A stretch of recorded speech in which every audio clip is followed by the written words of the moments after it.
karon ato sa Toyota guys, kaya atong ipa-apply sa atong Rush, kaya atong i-trade in sa Fortuner. So atong i-trade in guys is kani yung Fortuner nga G. So mo na atong i-trade in sa atong Rush. So atong tan-awon ang sulod. So mo na yung sulod, no? Automatic ni siya guys. Nice kay siya. So mo na yung dito tumoy.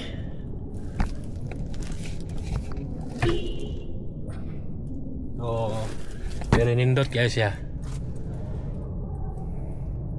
So automatic transmission. Pero the best kayo na guys.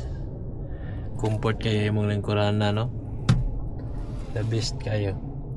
So mga to guys, what Uncle said, Marites is the key. Let's go!